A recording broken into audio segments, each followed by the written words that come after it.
Assalamualaikum anak-anak. Halo, bagaimana kabar kalian hari ini? Semoga kalian selalu dalam keadaan sehat ya. Anak-anak, jangan lupa selalu patuhi protokol kesehatan, memakai masker, mencuci tangan, dan menjaga jarak.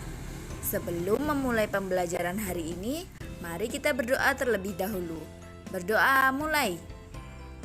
Berdoa selesai. Nah, anak-anak, hari ini kita belajar di tema 4, subtema 4, pembelajaran 4 dan 5. Simak video dengan seksama dan siapkan buku kalian. Dayu dan teman-temannya berlibur ke pantai.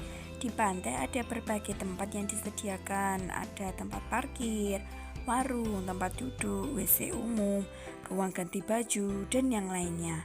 Lalu Dayu dan teman-temannya menuju WC umum. Dayu dan teman-temannya sangat terkejut ketika melihat WC umumnya. Terlihat sangat kotor, banyak lumut di dinding-dinding, dan sampah pun berserakan. Air juga tergenang. Nah, hal ini itu karena banyak pengunjung yang tidak peduli anak-anak dengan lingkungan. Banyak yang membuang sampah sembarangan sehingga sampah yang dibuang menyumbat saluran air. Lalu air pun menjadi tergenang. Nah, seharusnya WC umum yang kotor lalu sampah dapat menyumbat air ini harusnya segera dibersihkan anak-anak. Nah, karena jika WC umum menjadi bersih dan wangi, pengunjung pun merasa nyaman. Nah, anak-anak, jika kalian pergi ke pantai, apakah kalian juga melihat hal yang sama yang dilihat Dayu dan teman-temannya? Anak-anak, untuk membersihkan WC, kalian harus menggunakan sabun cair pembersih lantai. Nah, jenis sabun itu bermacam-macam anak-anak. Ada sabun batang, ada sabun cair. Biasanya yang digunakan untuk mandi itu juga ada dua jenis, sabun batang dan sabun cair. Nah, sabun batang itu dapat digunakan atau dibuat hiasan dengan cara mengukirnya. Kalian bisa lihat caranya di halaman 183. Yang harus kalian siapkan yaitu pensil, pahat ukir atau pisau, lalu sabun. Nah, cara membuatnya anak-anak: 1. Sediakan sabun batangan terlebih dahulu. 2. Lukislah pada sabun sesuai gambar model yang diinginkan. 3. Ukirlah sabun menggunakan pahat ukir hingga membentuk model yang diinginkan. 4. Jika pahat ukir tidak ada, gunakan pisau. 5. Berhati-hatilah menggunakan pahat atau pisau agar tidak terluka. 6. Haluskan permukaan sabun yang telah diukir hingga membentuk model yang sempurna. 7. Hiasan selesai dan siap dipajang. Coba kalian perhatikan bentuk sabun batang berikut. Berbentuk apa anak-anak? Ya, berbentuk balok. Masih ingat kan bentuk balok seperti apa? Ya, balok merupakan contoh bangun ruang. Nah, jika disusun, balok ini dapat membentuk pola tertentu.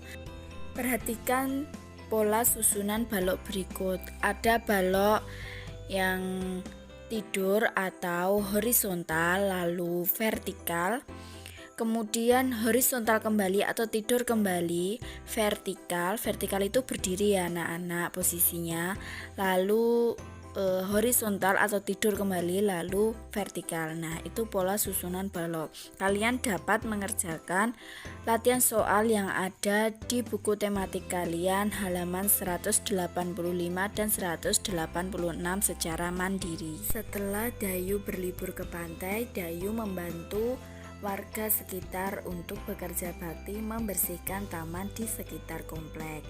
Kalian bisa lihat anak-anak, semua bekerja bakti membersihkan lingkungan. Semua pengunjung senang menikmati keindahan karena taman menjadi bersih dan sehat. Setelah Dayu bekerja bakti, Dayu dan keluarganya duduk santai dan mengobrol. Mengapa kita perlu kerja bakti, Bu? Kerja bakti banyak manfaatnya, Nak.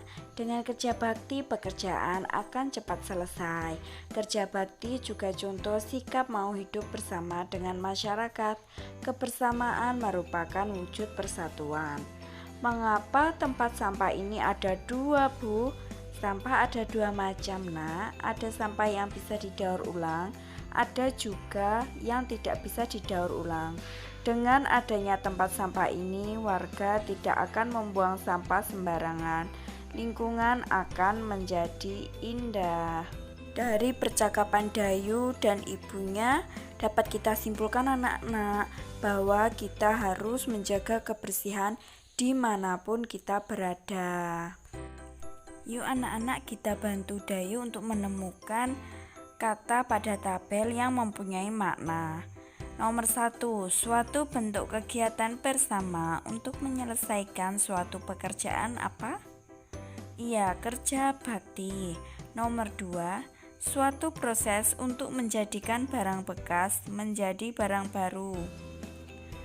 Daur ulang.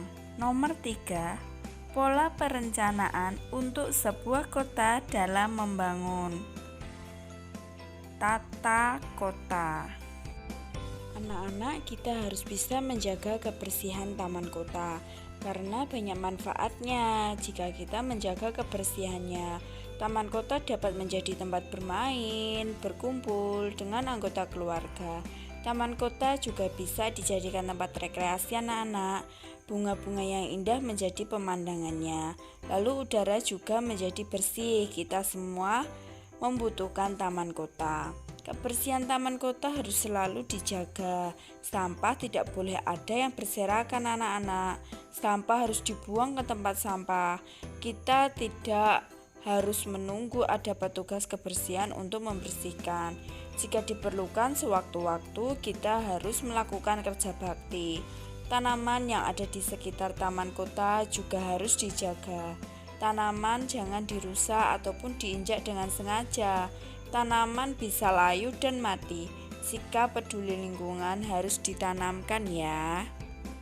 Anak-anak, dalam membersihkan taman, kita perlu melakukannya dengan kerja bakti agar pekerjaan kita terasa ringan dan cepat selesai. Nah, kerja bakti ini mencerminkan sikap mau hidup bersama dengan warga sekitar. Kalian bisa mencari kegiatan lain yang mencerminkan sikap mau hidup bersama dengan warga sekitar. Nah, misalkan saja dengan musyawarah seperti gambar, lalu sholat berjamaah. Nah, anak-anak, untuk mewujudkan kebersamaan dengan warga sekitar, kita harus mendahulukan kepentingan umum daripada kepentingan pribadi, lalu menghormati perbedaan agama, dan kita juga harus peduli pada sesama. Nah, untuk yang selanjutnya kalian bisa cari secara mandiri ya anak-anak. Sekian pembelajaran hari ini, semoga bermanfaat untuk kalian semua. Dan wassalamualaikum warahmatullahi wabarakatuh.